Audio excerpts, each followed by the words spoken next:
Ya. Kalau menurut Anda apa itu keracunan? Apa itu keracunan? Ada yang bisa kasih pendapat? Keracunan adalah masuknya benda-benda asing ke dalam tubuh kita yang tidak sesuai dengan, tidak bisa diterima oleh tubuh kita. Itulah keracunan. Bagaimana cara racun bisa masuk ke dalam tubuh kita? Bagaimana racun bisa masuk ke dalam tubuh kita sehingga kita keracunan? Mungkin masuknya bersama makanan, Pak. Tuh, lewat saluran pencernaan makanan dan minuman. Apalagi bau-bau udara kayak gitu, Pak. Bau-bau udara melalui saluran pernapasan. 60% dari racun itu masuk di dalam tubuh kita melalui pernapasan. 30% melalui mulut. 10% dari mana?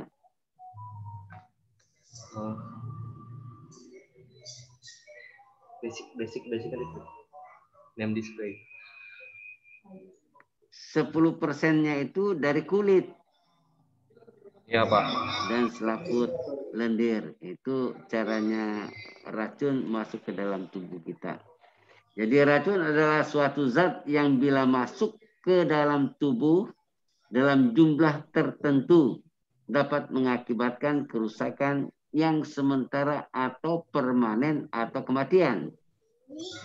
Apa yang dimaksudkan dengan jumlah yang tertentu? Masuknya bahan-bahan kimia dalam jumlah tertentu ke dalam tubuh kita. Apa yang menjadi dasar jumlah yang tertentu? Ada yang bisa kasih pendapat? Jumlah yang tertentu itu adalah yang disebut dengan melebihi nilai ambang batas NAB. Apa itu nilai ambang batas? Batas maksimumnya apa ya? Ya, apa itu batas nilai ambang batas? Mungkin batas racun yang bisa ini Pak, bisa oleh apa? Oleh hati apa ya? Toleransi. Iya Pak, toleransi. Ada toleransinya gitu Pak nilainya. Ya. Jadi batas nilai ambang batas itu adalah jumlah suatu zat yang boleh masuk ke dalam tubuh kita dalam waktu 8 jam sehari tanpa mengakibatkan gejala-gejala kelainan di dalam tubuh kita. Nah, itulah yang disebut NAB. Jadi kalau dia makan sesuatu, contoh saja yang sederhana. Kalau makan daun tuba 1 lembar, masih boleh hidup. Tapi kalau lebih dari 1 lembar, bisa mengakibatkan kerusakan bahkan kematian. Ya. Jadi itu yang dimaksudkan dengan masuk ke dalam tubuh dalam jumlah yang tertentu atau jumlah yang tidak melebihi nilai ambang batas. Jadi racun masuk ke dalam tubuh kita melalui saluran pernapasan itu 60%.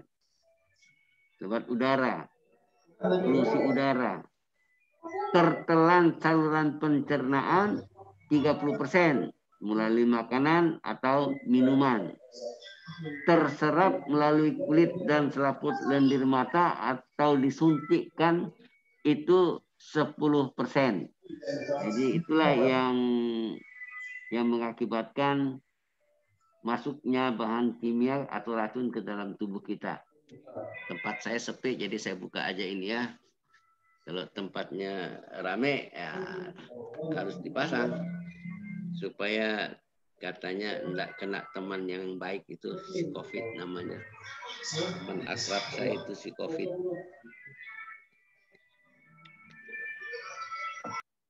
Oke, ini masih sangkut-sangkut nih di tali-talinya ini.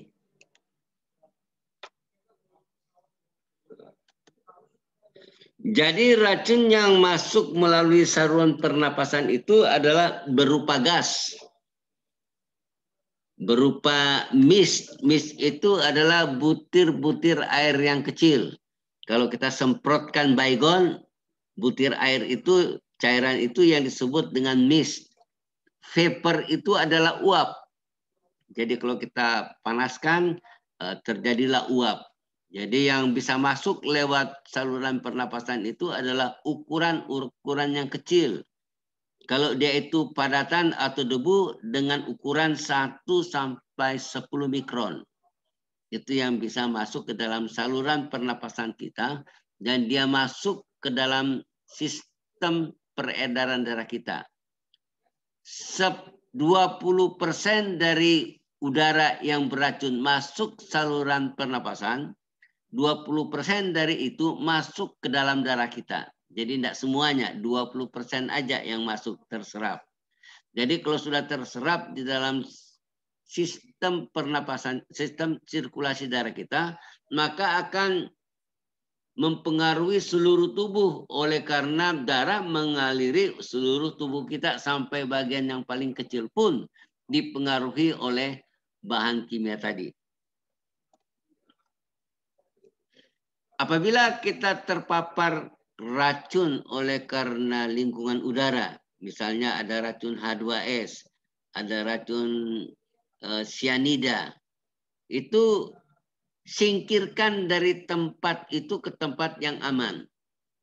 Berarti lingkungan itu tidak baik bukan hanya untuk si korban, tetapi untuk kita juga yang melakukan pertolongan. Berikan udara segar atau oksigen. Jadi kita di dalam P3K, kalau ada klinik P3K, sebaiknya ada tangki kecil, tabung kecil isi oksigen. Dan kita mengalirkan 4-6 liter per menit kalau seseorang keracunan akibat lingkungan udara yang tidak baik. Penolong menggunakan respirator ke dalam ruangan yang polusi dengan bahan kimia beracun. Respirator itu adalah alat untuk menyaring udara dari bahan kimia yang ada di sekitarnya, sehingga yang masuk ke dalam sistem pernapasan kita adalah udara yang tidak mengandung bahan kimia. Nah, apabila itu kena kulit dan mata, maka harus dibilas dengan air mengalir. Jadi kalau kita lihat ini gambar yang hijau dari paling bawah sebelah kanan itu adalah contoh dari tangki air, isinya air yang aqua untuk menetralisir bahan kimia yang kena di mata kita. Dialirkan selama 15-30 menit. Ewas Pak ya? iWash. Siap. Jadi kalau itu kena badan kita, kita lihat gambar yang kuning di tengah. Itu yang disebut dengan body shower. Yang sebelah kanannya iWash, yang sebelah kirinya body shower. Inilah yang dilakukan kalau kita keracunan bahan kimia yang kontak dengan kulit kita. Tetapi kalau yang kontak itu soda api, bubuk NaOH, tidak boleh disiram dengan air. Karena bubuk NaOH akan bereaksi dengan air, akan menimbulkan panas yang tinggi yang mengakibatkan luka bakar. Jadi sebelum disiram dengan air, disikat dulu supaya debu atau kristal-kristalnya itu tidak lagi menempel pada kulit, barulah disiram atau dicuci, dibilas dengan air yang mengalir. Kalau itu masuk melalui saluran pencernaan, melalui hidung, melalui mulut, seperti diencerkan, artinya diminumkan air, mau air boleh, mau susu boleh, mau kelapa boleh, air kelapa boleh, asalkan itu berbentuk cairan, sehingga konsentrasi racun yang masuk ke dalam saluran pencernaan itu menjadi lebih encer, baru dimuntahkan kembali.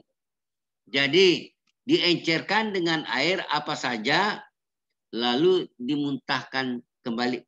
Kecuali artinya tidak boleh dimuntahkan di areal P3K kalau dia meminum asam atau basa yang kuat.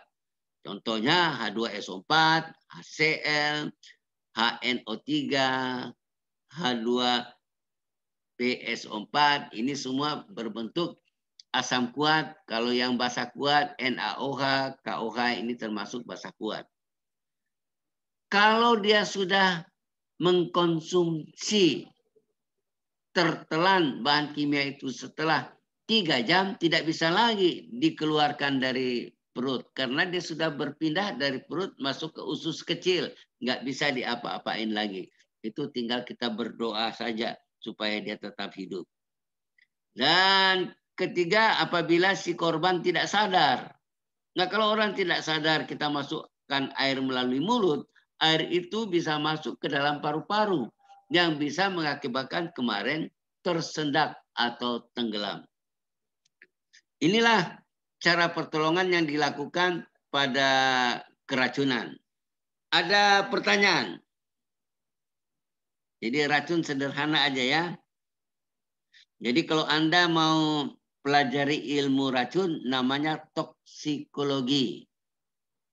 Ada di sana bahan-bahan kimia tertentu yang digunakan untuk menetralisir bahan kimia yang lain.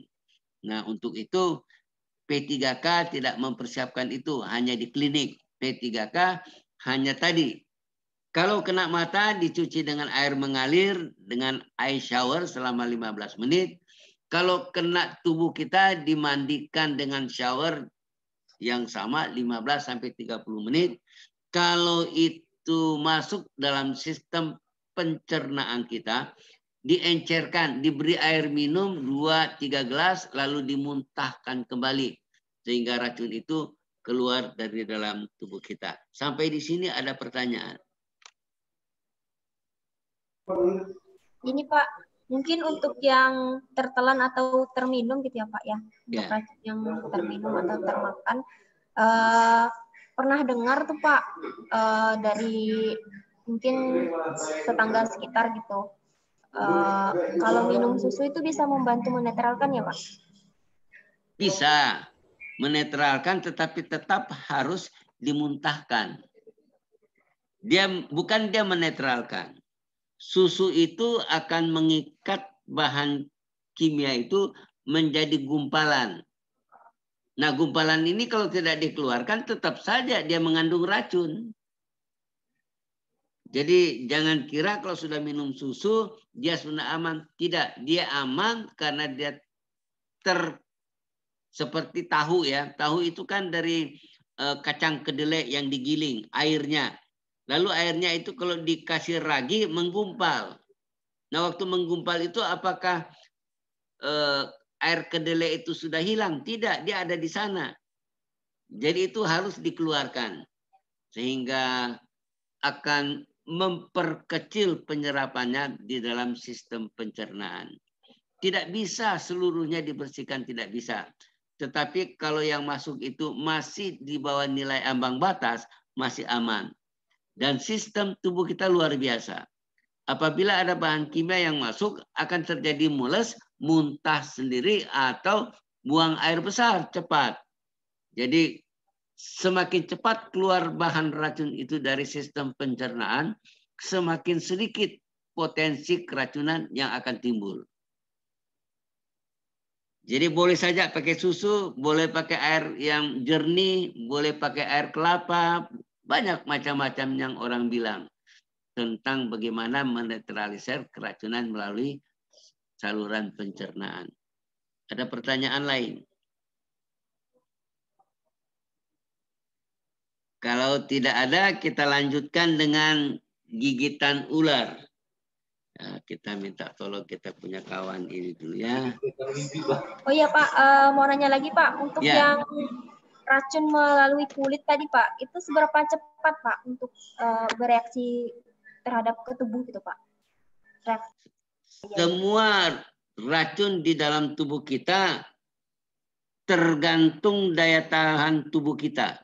Tergantung daya tahan tubuh kita. Sudah barang tentu kalau melewati kulit dia mengambil waktu lebih lama.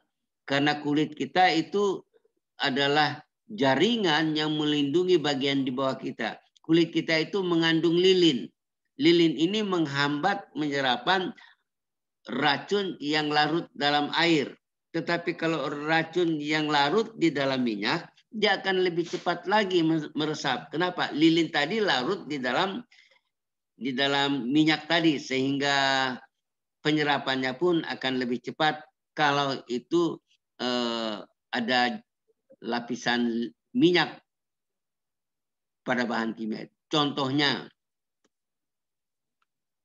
Contohnya kalau kita lihat orang mekanik yang suka cuci tangan pakai solar, itu tangannya itu seperti bersisik-sisik. Dia rasa seperti ada semut yang lewat di kulitnya ini. Itu sebenarnya penyerapan dari bahan-bahan kimia tadi. Jadi ada bahan kimia yang terserap, tingkat toksiksitasnya, tingkat keracunannya tidak setinggi yang lain. Jadi tergantung dari jenis bahan kimia yang ada. Ya, contoh seperti lalat, kecoa, semut, itu kalau disemprot dengan bahan kimia yang pelarutnya minyak akan cepat mati. Karena lapisan dari kulit sisik, dari kulit serangga itu ada lapisan lemak yang disebut lilin. Lilin itu akan larut di dalam lemak atau minyak. Dan minyak itu yang mengandung bahan kimia terserap melalui kulit dari serangga tersebut. Jadi berapa cepat, tentu berapa luas permukaan kulit yang kena. Lalu berapa parah tingkat keracunan dari bahan kimia itu. Ya, jadi tergantung daya tubuh kita juga untuk menolaknya. Bisa mengerti ya? Jadi nggak bisa kita bilang berapa cepat, berapa lama. Itu timbul gejala, masing-masing orang berbeda-beda. Kalau tidak, kita pindah ke penanganan patukan ular berbisa. Lanjut, Pak. Ya. Di Indonesia, kecuali Papua. Jadi di Indonesia kecuali Papua. Termasuk Kalimantan tentunya ya. Ada 12 jenis ular berbisa. Ada 12 jenis ular berbisa yang ada di Indonesia. 5 dari ular berbisa itu kalau menggigit mematikan. Jadi kalau kita dipatuk 5 jenis ular yang di atas ini akan mematikan. Yang pertama king cobra. King cobra itu ular sendok coklat. Bisa panjang sampai 6 meter. Ular ini cerdik, ular ini cepat. Dia kalau merayap itu bisa sampai 40 km per jam. Cukup cepat. Dia agresif, pintar. Aktif pada siang hari. Jadi panjangnya bisa sampai 6 meter. Kalau dia marah, dia bisa berdiri 2/3 dari badannya. Jadi kalau panjangnya 6 meter, 2/3 berdiri, berarti dia bisa berdiri setinggi 4 meter. Bayangkan kita cuma 1,5, 1,60. Si Zainal cuman tingginya 172, dia berdiri 4 meter, 2 kali tinggi Anda. Itu sebabnya ular kobra ini sangat berbahaya dan banyak. Terlebih pada perkebunan kelapa sawit. Karena di kelapa sawit banyak sekali tikus, banyak sekali tupai yang menjadi makanan ular ini. Jadi kalau kita bersebelahan dengan perkebunan kelapa sawit, maka ular ini bisa bersahabat dengan kita. Amin. Yang kedua adalah black cobra. Black cobra ini sama dengan cobra. Ya, hanya warnanya hitam. Panjang bisa sampai 2 meter. Dan kalau dia berdiri karena marah ada segitiga putih kuning di lehernya. Dia itu suka menyemprotkan bisanya untuk mengusir. Tetapi kalau kena mata buta. Kalau kena luka bisa juga seperti digigit. Coba kita lihat. Inilah bentuk kepala ular yang berbisa. Dia mengeluarkan bisa cairan kuning. Cairan kuning ini sebenarnya isinya protein. Protein itu tidak cocok dengan tubuh kita. Menimbulkan reaksi yang tidak baik. Dan itu sebabnya ular untuk penyuntikan kepada manusia. Dia mempunyai 2 taring yang berlubang di rahang sebelah atas. Taring itu disebut dengan taring bisa. Kalau kita lihat di gambar ini, inilah taringnya. Ini ular kobra. Ini adalah kelenjar bisa. Bisanya berada di sini. Jadi kalau dia menggigit, maka kelenjar ini akan dipompakan sehingga bisanya keluar seperti jarum suntik. Dan ada jenis yang dia punya taring itu kecil. Ini contoh pada ular berbisa, ular belang, ular weling. Kepalanya kecil. Giginya, taringnya juga kecil. Tetapi bisa yang dikeluarkan oleh ular weling dan welang itu 16 kali lebih kuat dari bisa ular kobra. Jadi kita lihat di sini hanya 2 jenis ular yang dibagi 2 besar. Kobra dan black cobra dan king cobra. Dan golongan yang kedua adalah golongan ulang-uling. Jadi ulang-uling ini 5 jenis ular yang pertama ini mematikan kalau digigit, kalau tidak diberikan pertolongan pertama. Ini contoh gambaran sketsa dari mulut ular berbisa. Jadi di sini kita lihat dia punya taring bisa yang ada seperti jarum suntik dihubungkan dengan kantong bisa. Itu hanya ada di bagian kepala sehingga bentuk kepala ular berbisa segitiga oleh karena ada 2 kelenjar bisa yang ada di kepalanya. Jadi racun ular berbisa itu ada yang bersifat meracuni saraf sehingga terjadi kelumpuhan, tidak bisa bernapas karena otot-otot pernapasan tidak bisa berfungsi karena sarafnya dilumpuhkan. Kedua jenis bisa ular itu merusak jantung sehingga jantung tidak bisa memompa. Jadi itu yang disebut dengan kardiotoksik, merusak atau melumpuhkan jantung. Yang ketiga adalah merusak sel darah sehingga terjadi pembekuan sel darah atau pecahnya sel darah sehingga rusak tidak bisa mengalirkan oksigen lagi. King cobra dengan black cobra 3 jenis bisa tadi dia ada. Jadi merusak saraf, merusak jantung, dan merusak sel darah. 3 jenis bisa ini ada pada king cobra.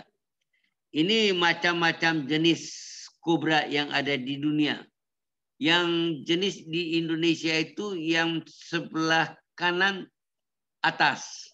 Inilah king cobra yang ada di Indonesia. Yang lain-lain itu di India, di Thailand, atau daratan Asia lainnya. Jadi kita lihat apa ciri-ciri king cobra. Badan berwarna coklat atau kuning hijau, perut keabu-abuan seperti sedikit agak putih dia. Dagu dan leher berwarna jingga berbintik-bintik hitam di bagian dagunya. Ular muda berwarna hitam coklat dan panjangnya sampai 6 meter, cukup panjang 6 meter ya. Sifat bisanya sangat kuat, meracuni saraf, jantung, dan merusak sel-sel darah. Itulah bisa yang ada di kobra. Ini dia punya sepupu, black cobra. Ini aktif malam hari. Hitam, mengkilat, dan menarik. Panjang sampai 2 meter. Ada segitiga kuning, garis kuning yang ada di lehernya. Ini ciri khas dari black cobra. Jadi warna punggung hitam, perut warna biru keabu-abuan, pada leher ada palang putih, ekor pendek, leher, bibir, dan ujung moncong keputih-putihan, sering menyemburkan ludah untuk mengusir. Panjangnya 1,3 sampai 1,6 meter. Sifat bisanya sama dengan king cobra. Merusak jantung, merusak saraf, dan juga sel-sel darah. Ular kobra ini biasa hidup di sekitar sungai, hutan, sawah, ladang, dan hampir di setiap tempat. Yang paling sering kalau tempat itu banyak tikus. Itulah tempatnya. Jadi kalau kita suka buang sisa makanan di luar atau tidak suka membuang makanan di rumah, tikus datang, lalu akhirnya ular pun apa? Ular pun datang. Jadi pastikan sampah-sampah di rumah kita buang sebelum malam hari. Kobra ini aktifnya siang hari. Yang king cobra aktifnya siang hari.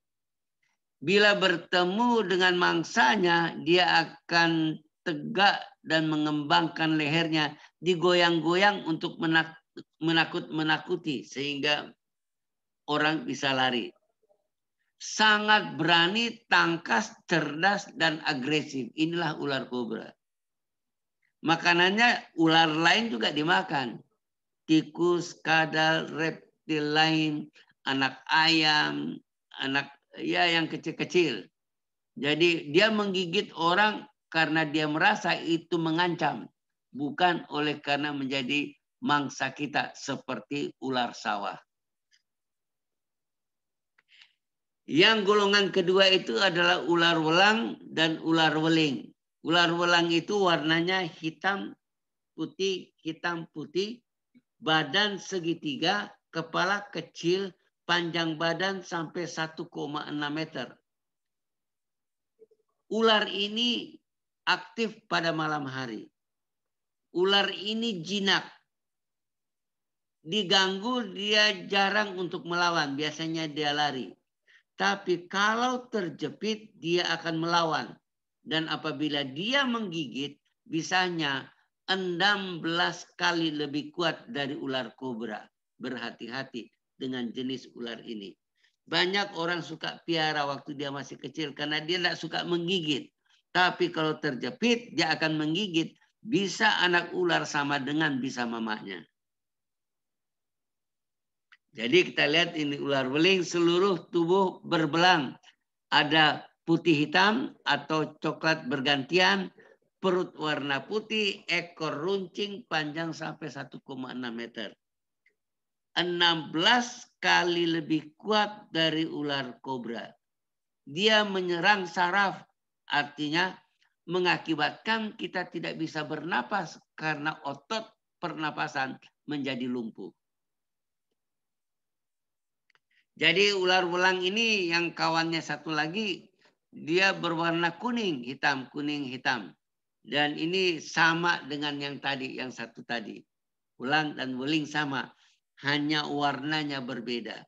Yang satu lagi, jadi yang satu lagi itu sama dia ya. Saya tolong kasih warna. Ah, ini dia. Ini dia wulang kepala merah. Ini sama dengan yang wulang wuling. Ini banyak ini. Suka di semak-semak. Di atas semak-semak dia suka tidur. Di atas pohon. Jadi racunnya sama. Dan sifatnya sama. Sehingga jenis racunnya juga sama.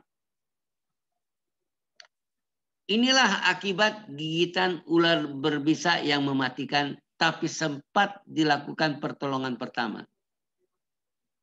Kerusakan yang parah karena racun, karena jaringannya mati, karena keracunan, karena jaringan yang di sekitarnya itu rusak karena pembuluh darah dan urat darahnya hancur. Itu sebabnya cacat akibat digigit ular berbisa kobra dan wulang-wuling ini sangat menakutkan. Ini ular lain. Jadi dari 12 setelah 5 itu adalah ular-ular berbahaya, beracun, tetapi tidak mematikan. Biasanya ular-ular itu tinggal di atas pohon. Orang suka bilang dia ular pohon atau ular hijau. Ini salah satu ular hijau, hijau cerah, warna kuning putih, kepala segitiga. Kenapa segitiga? Karena ada kelenjar bisa di kepalanya. Panjangnya 1 meter. Aktif malam hari. Racunnya merusak sel darah. Sehingga apabila dia menggigit, darah kita akan pecah. Sehingga berbentuk seperti ini. Ini contoh gigitan ular yang di pohon. Gelembung-gelembung seperti terbakar. Yang warna hitam di atas ini pendarahan yang terjadi oleh karena merusak sel-sel darah merah kita. Jadi kita lihat ini ular ini banyak. Banyak di semak-semak, dekat rumah, hati-hati. Tidak mematikan tetapi cukup berbahaya. Ini yang agak kecil, ya, panjang cuma 30 cm. Orang suka bilang dia ini ular tanah. Jadi ular cabai besar. Dia juga bersifat merusak saraf. Sehingga kalau digigit hilang rasa sakit, tidak bisa bergerak. Itulah sifat dari ular cabai merah. Ada juga cabai kecil. Kalau ada yang merah, yang besar, ada juga yang kecil. Nah, ini adalah cabai besar yang tadi cabai besar ya. Warna agak sedikit biru-biru kepala, panjang sampai 1,5 meter. Kebanyakan ular-ular yang berbisa tidak terlalu parah itu aktif malam hari. Karena itu sebabnya sering kita apabila banyak tanaman-tanaman yang tidak terpelihara baik di halaman rumah, mereka suka ada di sana untuk mencari makan. Ini jenis yang hijau, dia kelihatan seperti cabang muda. Sebenarnya maksudnya itu supaya burung-burung hinggap di sana. Pada waktu burung hinggap di sana itulah saatnya dia menggigit burung itu. Jadi kita lihat bahwa di Sumatera banyak. Jadi makanya namanya Sumatran Pit Viper. Panjang sampai 1,6. Agresif mematuk. Sering di perkebunan lada, coklat, dan sawit. Jadi inilah jenis ular yang lain. Ini akibat kalau digigit ular itu. Ini lagi sama dia, hanya bentuk warnanya berbeda. Kebanyakan mereka berwarna hijau. Namanya ular cintamani. Berwarna hijau dengan gelang-gelang kuning hitam. Rata-rata 1 meter lebih aja sedikit. Menggigit bila ada mangsanya. Racun bersifat hematotoksin, artinya merusak sel darah. Makanannya tikus, burung, dan kadal. Ini aktif pada waktu malam hari, sama seperti tikus juga aktif malam hari. Ini yang tadi sudah kita bicarakan.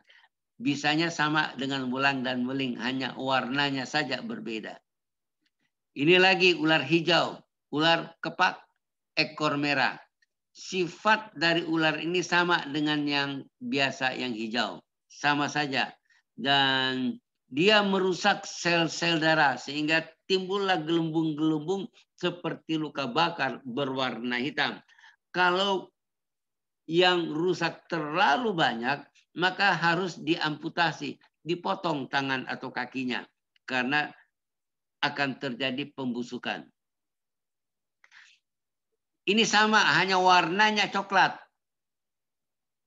Trimeresurus puniceus. Hidung pipi warna coklat muda, balang-balang coklat tua, panjang 1 meter, hidup di atas pohon.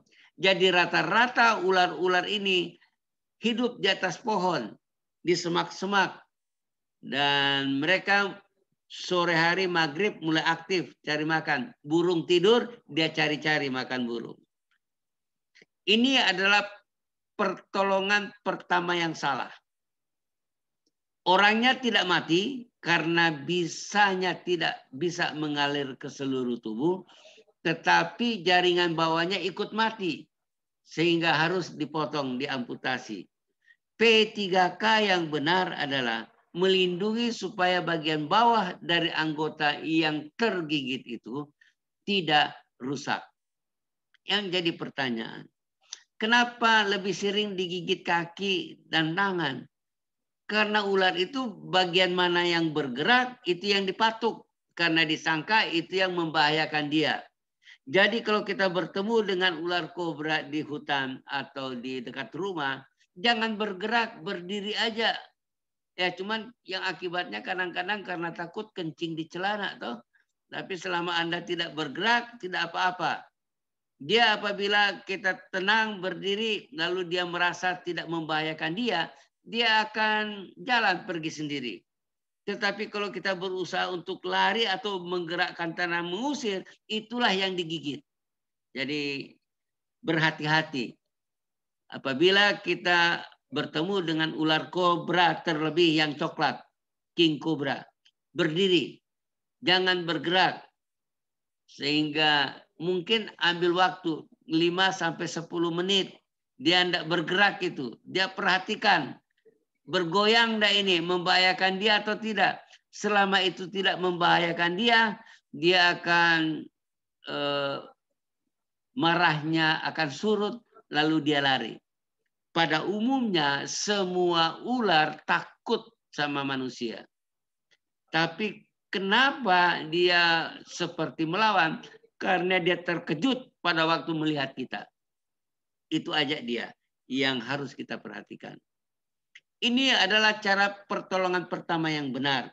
Ini disebut dengan pembalut kompres. Balutan dimulai dari tempat gigitan ular. Ini tempat gigitan ular, dibalut mulai dari sini menggunakan perban yang coklat yang seperti karet itu. Jadi elastic bandage. Dari tempat gigitan itu diturunkan ke bawah. Ditinggalkan jari kaki. Gunanya untuk memeriksa apakah darah masih berjalan atau tidak. Kemudian dinaikkan ke atas sampai bagian yang paling tinggi dari kaki atau tangan. Setelah dibalut dari ini ke ujung lalu ke atas, diberi kayu supaya tidak bergoyang. Karena pergerakan otot pada bagian yang digigit itu akan mengalirkan bisa itu ke jantung, ke arah jantung. Gigitan ular bisanya tidak melalui saluran darah. Pertama kali tidak melalui saluran darah, tetapi melalui saluran limpa. Saluran limpa itu adalah saluran getah bening. Contoh, yang mana itu saluran getah bening? Kalau kita injak paku, besok pagi di lipatan paha kita jadi bengkak. Itulah saluran limpa. Dan saluran limpa ini akan akhirnya masuk di jantung. Nah, pada waktu dia sampai di jantung, itulah saatnya bisa itu bereaksi. Itu saatnya bisa itu mengakibatkan kematian. Jadi, pembalut yang model begini yang dilakukan kompres perban ini bisa bertahan 48 jam. Bisa itu tidak mengalir sampai ke jantung, diperlambat alirannya. Jadi P3K yang benar adalah melakukan kompres perban.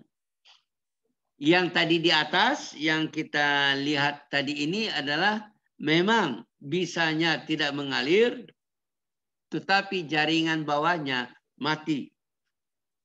Karena darah tidak bisa mengalir. Sedangkan yang di sini darah masih bisa mengalir, hanya saluran limpa yang membawa racun itu terhambat perjalanannya. Inilah caranya yang dilakukan pembalut kompres tadi. Dimulai dari gigitan ular, turun ke bawah, naik ke atas ke bagian paling tinggi, sampai di atas, lalu diberikan kayu supaya tidak bergerak, lalu diletakkan lebih rendah dari jantung, ini akan bertahan 48 jam. Jadi kalau dari tempat Anda, biasanya rumah-rumah sakit sudah ada anti bisa ular. Kalau memang Anda perusahaan PLN yang cukup besar, anti bisa ular ini bisa dibeli 1-2 botol. Karena ada masa expirednya yang cepat.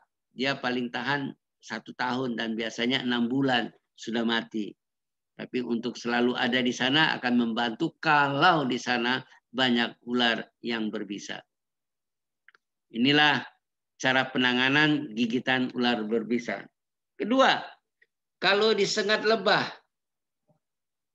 Ini kalau disengat lebah ini biasa kita bengkak-bengkak.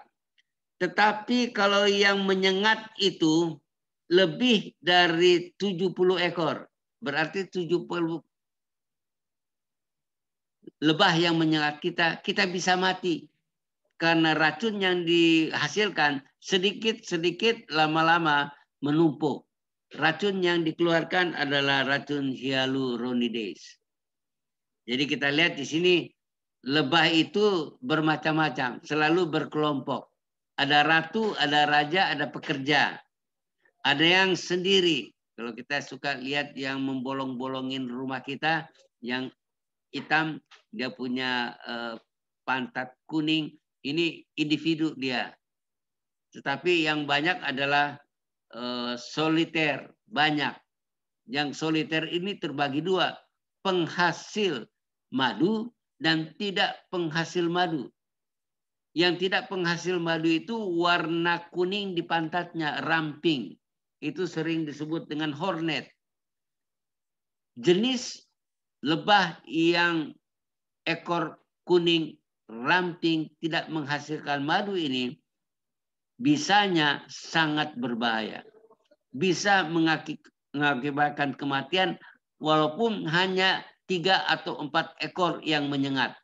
Jadi ini banyak berterbangan. Sedangkan yang madu ini lebih bergerombol dan bisanya tidak terlalu berbahaya. Nah, apabila seekor lebah menyengat, maka jarum bisanya itu putus. Nah, lebah ini akan mati. Jadi kalau kita lihat di sini, mana ini dia punya kursor. Yang gambar di sebelah kanan, ada ya, bisa lihat gambarnya ya? Bisa lihat di komputer Anda? Gambar ya, di jelas Pak, jelas. Jelas ya. Gambar yang di sebelah kanan ada seperti jarum. Itu tempat dia menyengat. Lalu di belakangnya itu ada seperti kantong plastik. Kantong itu isinya bisa. Jadi kalau selama kita tidak menekan kantong bisa itu nggak masuk di dalam kulit kita. Tetapi refleks kita menggosok bekas gigitan itu sehingga bisa yang ada di dalam kantong itu menyuntik kita. Nah, disitulah timbul sakit, reaksi bengkak dan segala macam. Jadi selama bagian itu tidak ditindis, tidak menjadi masalah. Sehingga yang kita lakukan adalah membuka, atau ini yang saya bilang yang hornet. Hornet ini lebah banyak ini. Dia tidak ada madunya. Sarangnya seperti kantongan kepompong dan ini berbahaya. Nah, kita lihat gambar sebelah kanan atas. Dengan menggunakan kartu kredit atau badge kita korek keluarkan bisa yang penyengat yang melekat tadi. Itu tidak akan masuk bisanya ke dalam. Nah, jadi sekarang tinggal refleks kita. Apabila disengat lebah, refleksnya pukul tangan kita atau refleksnya ke kantong ambil kredit card. Kita cabut dia punya uang dari sana. Refleksnya langsung pukul lah, Pak. Ya, biasanya langsung pukul, Pak. Nah, sekarang dirubah pikiran itu, jangan dipukul, kredit card yang ditarik.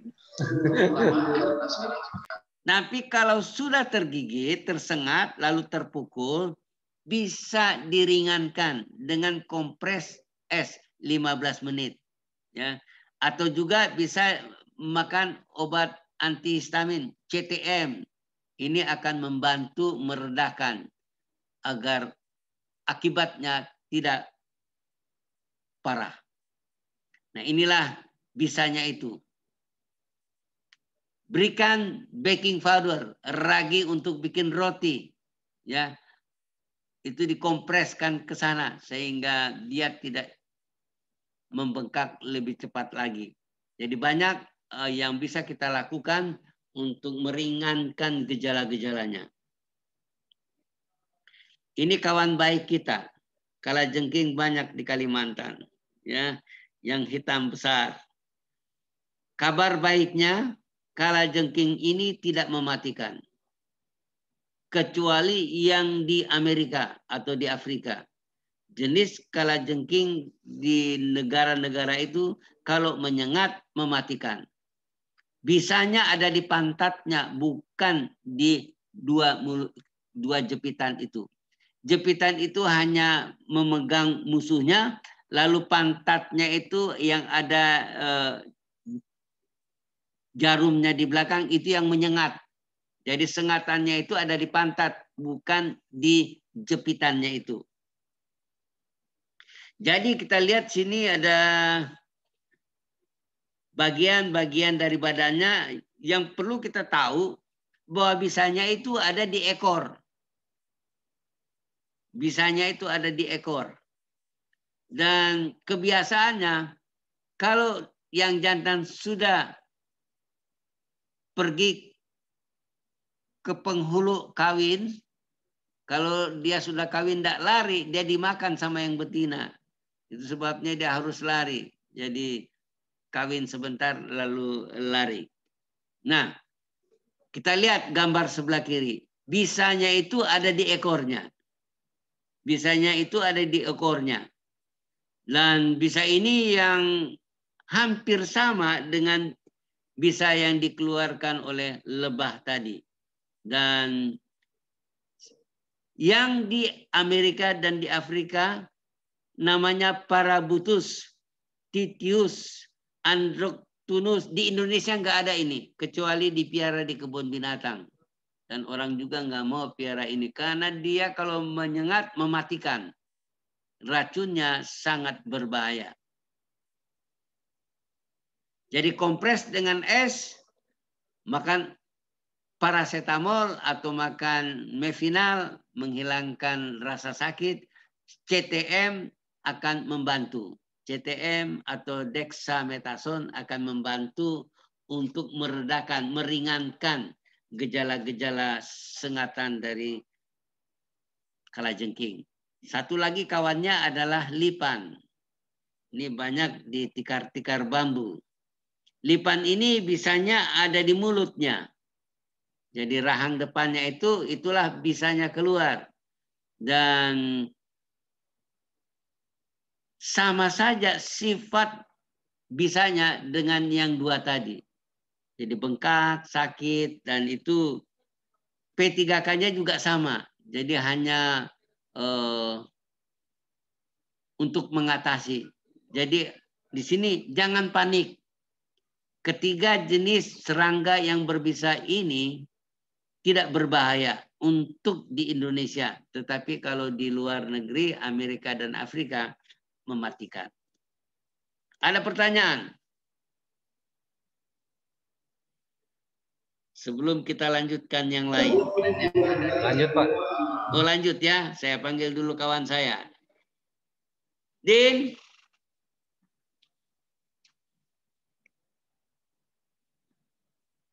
Transportasi.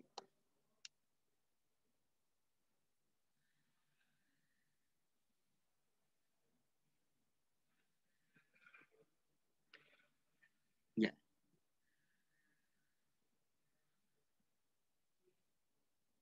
Kita sekarang berbicara bagaimana memindahkan korban yang aman atau sering juga disebut dengan transportasi.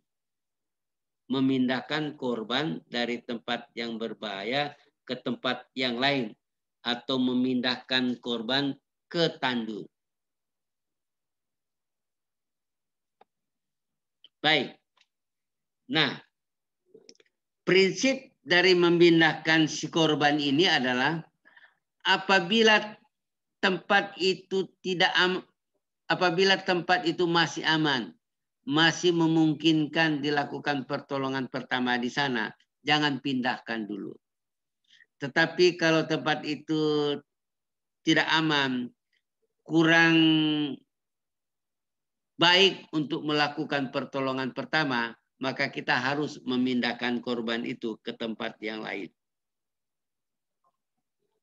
Jadi, transportasi yang dimaksudkan adalah mengangkat dan memindahkan korban ke suatu tempat yang lebih aman dengan cara yang aman. Seperti kalau di dalam safety, ini termasuk di dalam kategori manual handling. Cara mengangkat beban dengan menggunakan tangan. Karena yang akan mengalami cedera adalah tulang belakang si orang yang melakukan pengangkatan. Jadi inilah bahaya di dalam cara mengangkat yang tidak benar. Tulang belakang kita akan mengalami cedera dan cedera ini akan berkelanjutan sampai tua. Apa yang ada di dalam susunan tulang belakang kita itu adalah saraf. Saraf-saraf yang dari otak lalu dilanjutkan ke bagian tubuh kita melalui ruas-ruas tulang belakang. Nah, di dalam gambar yang paling bawah sebelah kanan, kita lihat di situ yang besar, bulat di depan sekali, itulah tulang belakang. Di belakangnya, seperti ada pipa putih, itulah saraf. Nah, saraf ini akan terjepit apabila cara mengangkatnya yang tidak baik. Kalau Anda perhatikan antara dua ruas tulang belakang ini, yang di sebelah kanan, dua ruas, ada yang seperti lapisan hamburger, daging putih, ya ada daging putih. Itu isinya jelly. Itu namanya diskus, isinya jelly. Guna jelly ini adalah seperti pelumas. Kalau diangkat tulang belakang kita tidak jadi aus. Nah, tetapi jelly ini, lapisan diskus ini tidak bisa tahan kalau beban yang diangkat terlalu berat. Sehingga dia akan mendorong ke arah saraf. Dia mendorong ke arah saraf sehingga saraf itu terjepit. Itulah yang orang suka bilang saraf terjepit. Jadi saraf terjepit itu maksudnya adalah shock breaker atau lapisan jeli yang ada di antara tulang itu menonjol, menekan saraf yang ada di belakang kita. Ini kita lihat contohnya sebelah kanan, atas sebelah kanan. Kita lihat lapisan yang itu mendorong selaput lendir lalu mendorong saraf. Dia mendorong saraf ini. Dia mendorong saraf sehingga saraf ini terjepit.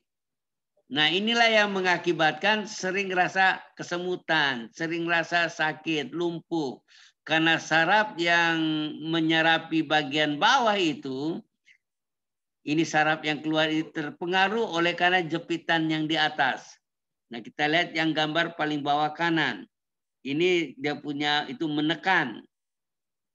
Jadi jelinya itu menekan saraf kita. Kalau terjepit sangat itu bisa mengakibatkan lumpuh juga.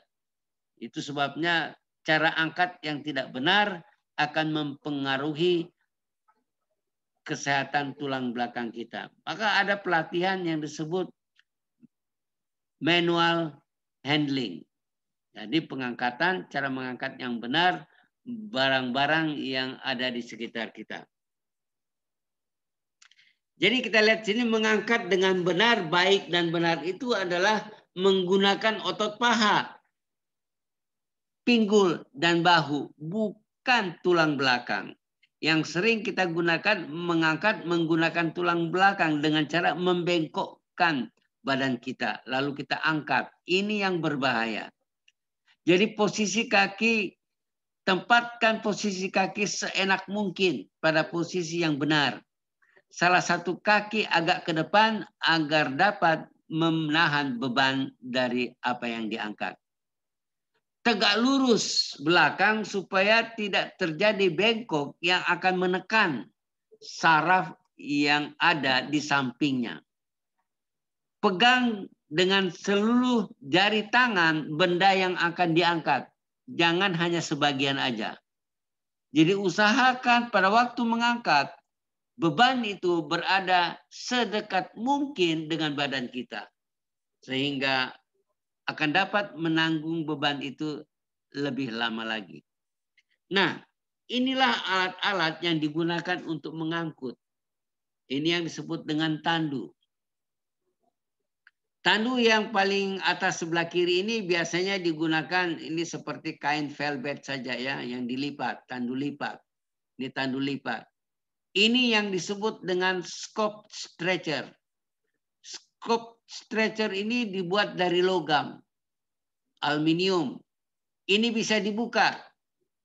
Dibuka sehingga bisa dimasukkan sebagian dulu, lalu ke sebelahnya sebagian. Seperti scope. Jadi mudah dimasukkan. Setelah korban berada di atas tandu ini, setelah diikat, bersama-sama dengan tandu ini dipindahkan ke tandu yang disebut dengan basket. Ini namanya basket stretcher. Untuk melakukan evakuasi sehingga korban tidak kontak dengan bagian-bagian yang keras lainnya. Jadi kita memerlukan dua jenis tandu apabila evakuasi yang jauh. Scope stretcher dimasukkan ke dalam basket stretcher baru diangkat. Sedangkan yang paling ujung sebelah kiri bawah adalah seperti papan. Ini digunakan untuk korban patah tulang belakang. Kemarin kita sudah pelajari bahwa P3K patah tulang belakang seluruh sendi tidak boleh bergerak. Jadi si korban ditaruh di atas tandu dari plastik ini lalu diikat. Kenapa? Supaya tidak bergoyang tulang belakangnya. Kalau tulang belakang sampai bergeser, dia patah, akan memutuskan urat saraf mengakibatkan lumpuh seumur hidup. Ini contoh-contoh cara mengangkat yang tidak benar. Ini biasa cara angkat kita sebelah kiri atas. Membungkuk baru kita mengangkat. Dan kita menggunakan tulang belakang kita. Sehingga di bagian bawah, kiri bawah itulah yang mengakibatkan cedera tulang belakang. Nah, apabila terjadi cedera tulang belakang bagian kiri bawah, warna merah itu akan merasa seperti kesemutan, akan merasa tidak nyaman, dan kadang-kadang agak sedikit rasa sakit akibat terjepitnya saraf tadi. Nah, bagian tengah ini adalah cara mengangkat yang benar. Seperti jongkok, tulang belakangnya ini lurus. Tidak seperti yang ini tadi bengkok, lurus. Sehingga untuk mengangkat hanya menggunakan otot kaki dan otot tangan untuk mengangkat beban. Apabila sudah terangkat, beban itu dibawa dekat dengan badan kita sehingga meringankan beban yang diangkat. Kalau kita lihat yang sebelah paling kanan ini adalah cara mengangkat yang seharusnya dilakukan dekat kepada tubuh kita. Nah, di dalam pertolongan pertama, ada sistem angkat yang disebut dengan satu komando. Apa yang dimaksudkan dengan satu komando adalah ada orang yang memberikan aba-aba. Aba-aba untuk melakukan pengangkatan yang sama. Sehingga si korban tidak ada yang lebih tinggi dan lebih rendah. Selalu diangkat oleh 3 orang. Selalu diangkat oleh 3 orang. Dengan urutan sebagai berikut. Orang yang paling tinggi berada di posisi bagian kepala dan dada. Orang yang paling tinggi berada di posisi kepala dan dada. Kedua, orang yang kedua berada pada bagian dada dan bagian panggul. Dan orang yang ketiga yang lebih pendek di paha dan kaki. Inilah pembagian posisi di dalam mengangkat. Semua berada dekat dengan korban. Semua berada dekat dengan korban. Sehingga mempermudah mengangkat si korban.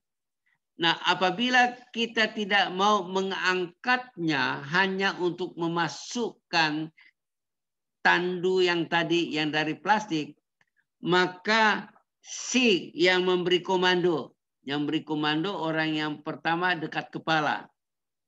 Hitungan 1 artinya berada pada posisi 2 masing-masing. Hitungan 2 tangan sudah berada pada bagian yang akan digerakkan.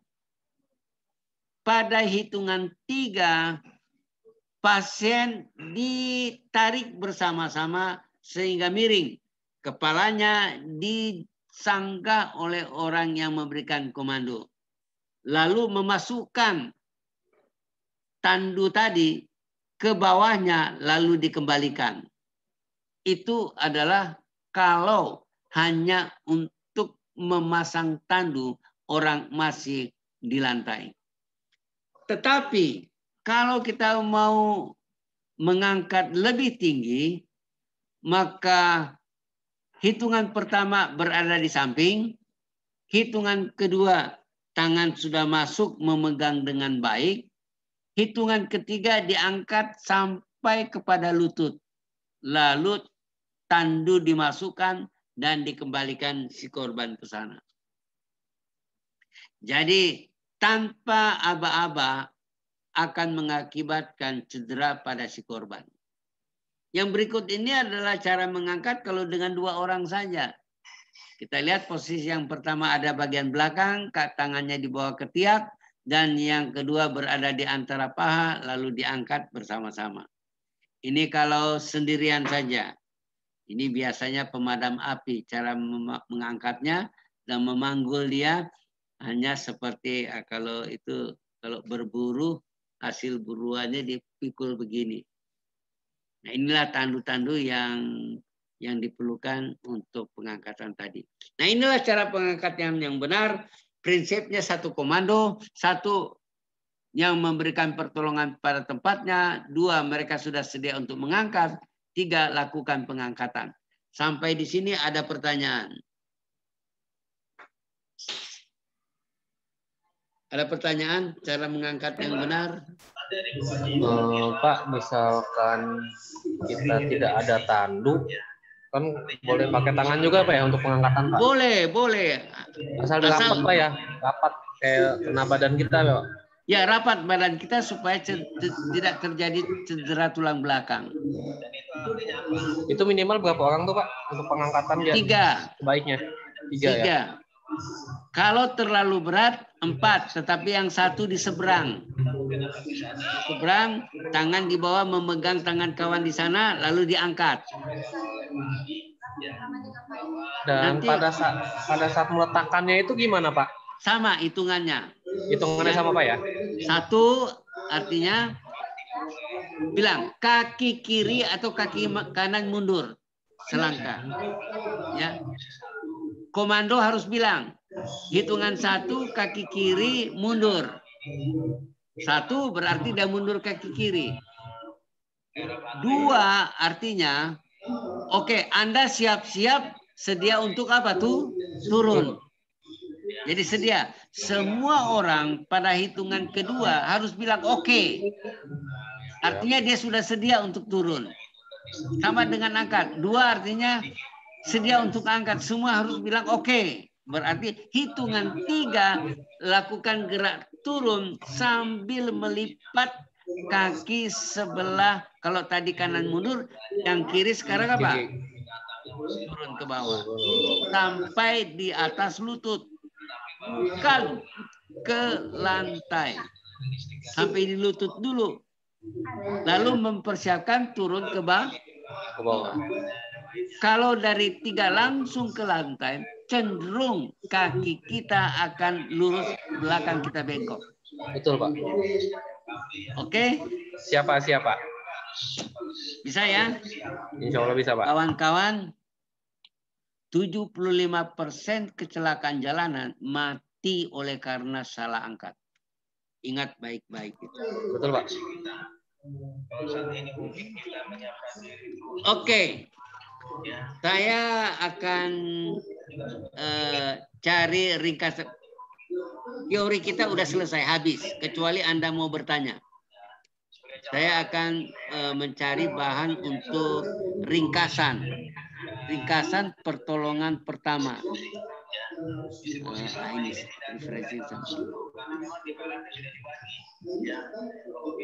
Ini adalah ringkasan pertolongan pertama.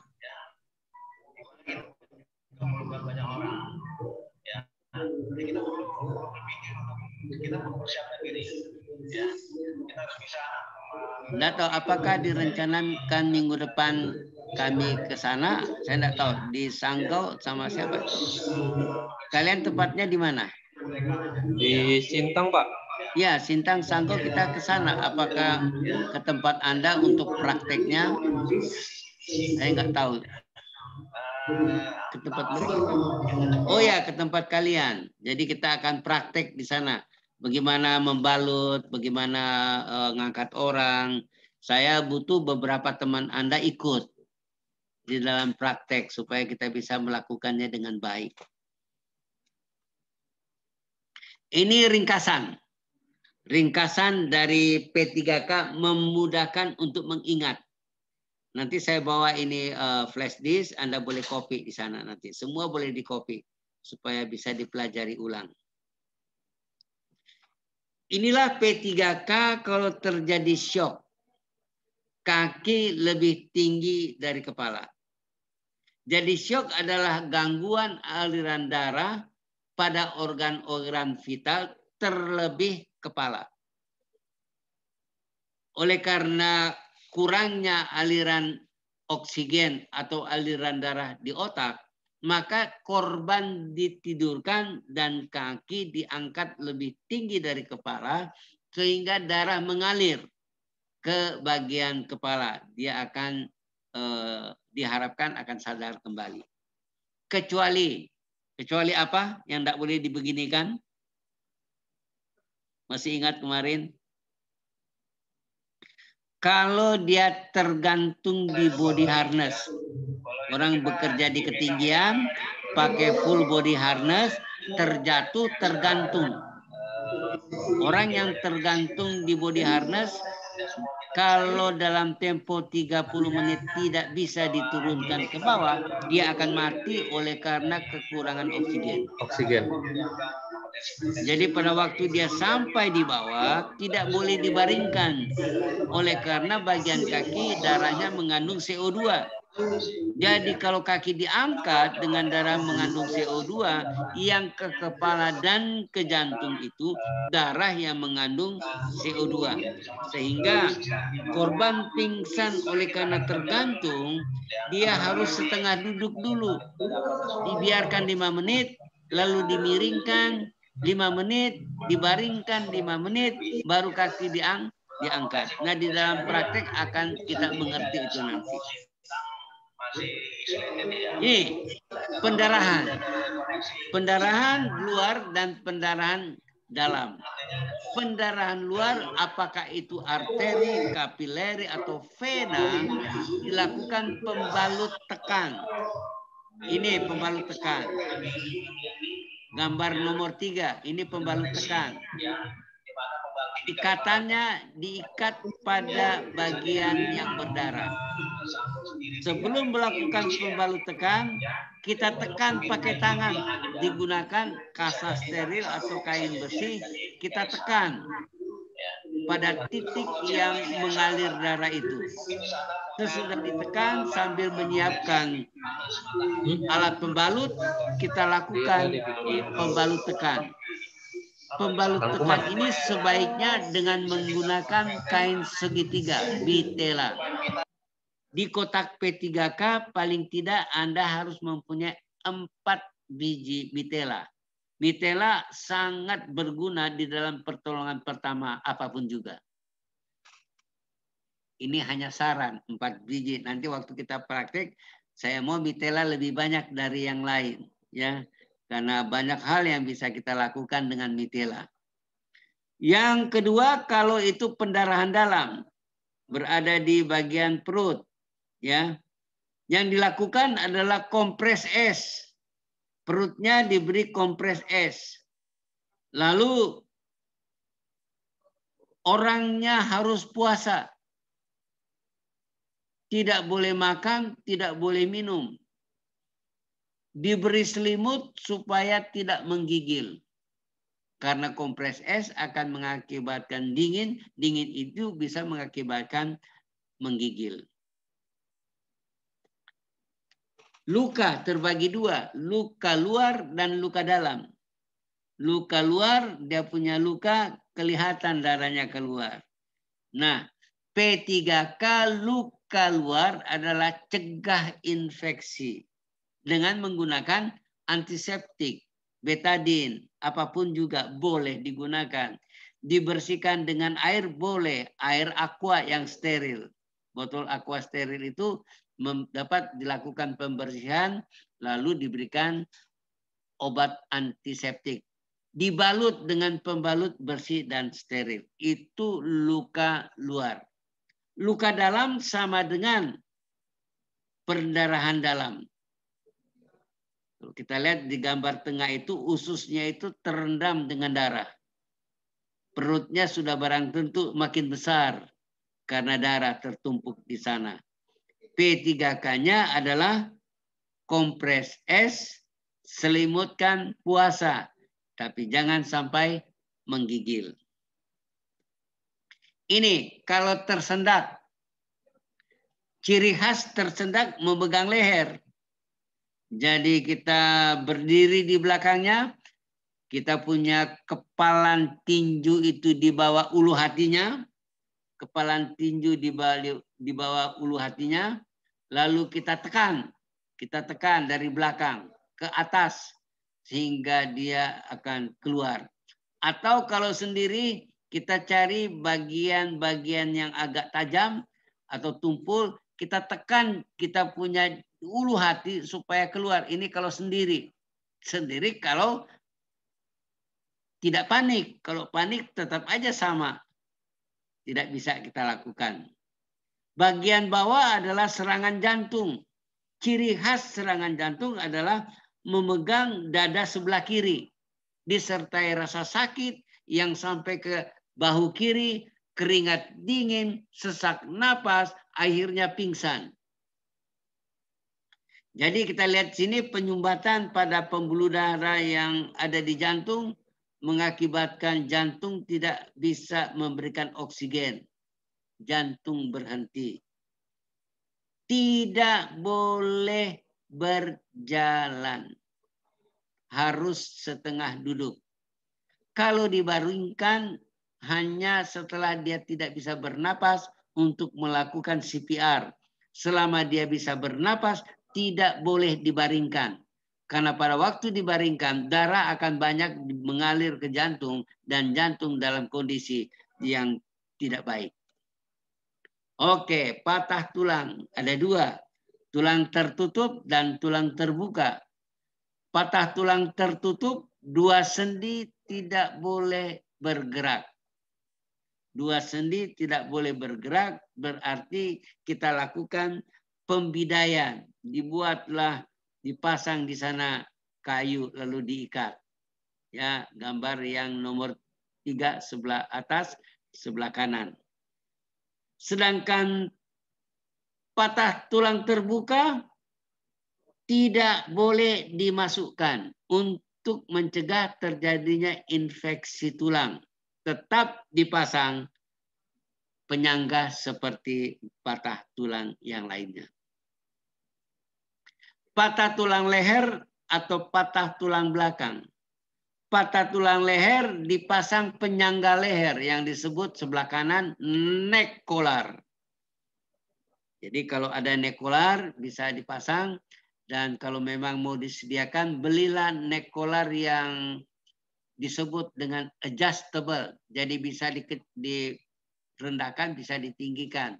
Kalau yang solid satu aja ada ukuran SML. Jadi kalau cuma satu, belilah yang bisa naik turun.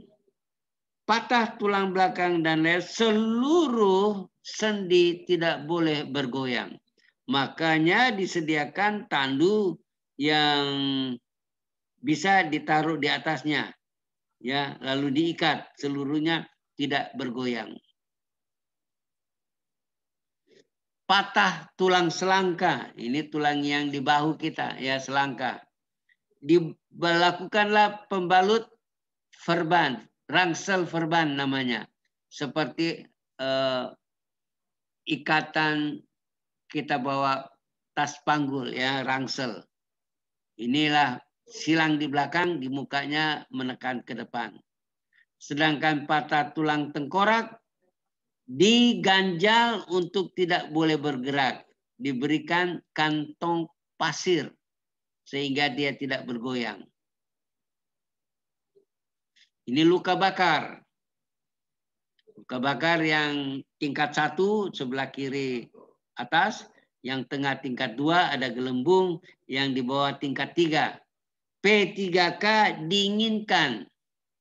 Dinginkan dengan air, rendam dengan air dingin untuk menghentikan proses kerusakan yang lebih parah dari jaringan tadi.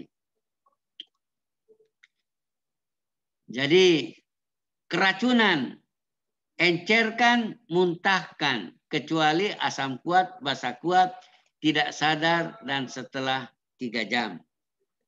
Dan kalau bahan kimia, dimandikan dengan shower atau menggunakan cuci mata selama 15 sampai 30 menit. Dan ini kalau digigit ular, pembalut kompres. Mulai dari luka turun ke bawah lalu naik ke atas. Ini cara angkat, satu komando supaya tidak terjadi pengangkatan yang tidak baik. Sampai di sini ada pertanyaan. Ringkasan ini akan membantu kita melakukan pertolongan.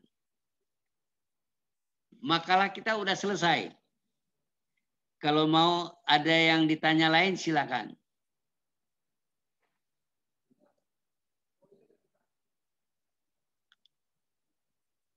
Ada? Apa? Tidak ada, Pak. Tidak ada ya? Sampai kita ketemu minggu depan untuk praktek di sana. Sudah. Kecuali ada pertanyaan.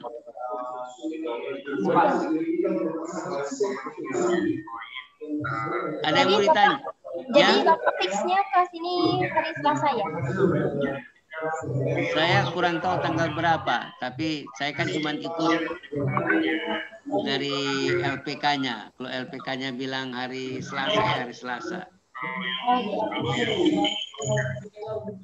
Apakah peralatannya ada di sana? Tandu. Kalau tandu kita belum ada, Pak, baru pengajuan, Pak. Baru pengajuan. Iya, datang juga kemungkinan di bulan Desember, Pak. Oh. Tapi kan bisa aja kita bikin papan-papan untuk jadi tandu, itu gampang aja. Sediakan saja 2 kayu bulat atau bambu yang cukup besar, bambu sepanjang 2 meter. Nanti kita bikin tandu emergency. Sediakan karung 50 kiloan 2 biji, sudah bisa. Nah, baik, Pak. Ya, jadi karung 50 kilo 2 biji sama bambu yang sebesar botol aqua ini 2 biji 2 meter, kita bisa bikin tandu.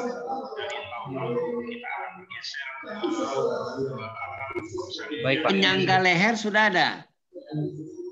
Seperti apa tuh penyangga leher, Pak? Nekolar yang untuk ganjal leher tadi kalau patah leher. Tidak ada, Pak, kita, Pak. Tidak ada. Nanti saya, karena itu kecil mungkin bisa kita bawa dari sini. Kalau tandukan besar di pesawatnya repot nanti. Ya, Pak. Lalu kayu-kayu untuk patah tulang ada ya, kecil-kecil. Nanti dicarikan, Pak lah. Ya, yang 50 cm 4 biji, yang 80 cm 4 biji itu cukup. Dari apa namanya, ulin yang tipis untuk pagar itu bisa. Perban yang coklat ada. Ada, Pak, perban yang coklat. Ada, Pak. Ada yang 4 inci, ada yang 2 inci. Ada, Pak. Ada ya? Ada, Pak. Supaya kita tahu. Kalau segitiga pasti ada ya. Segitiga apa tuh, Pak? Kain segitiga bitela. Bitela ada, Pak. Ada ya. Kalau boleh ada 6 biji. Saya lebih senang pakai itu karena semua P3K dengan menggunakan kain segitiga mudah, cepat daripada menggunakan perban. Baiklah kalau begitu, sampai di sini kita punya pertemuan, ketemu nanti minggu depan di lokasi. Baik, Pak, terima kasih, Pak. Ya. Dun, udah nih.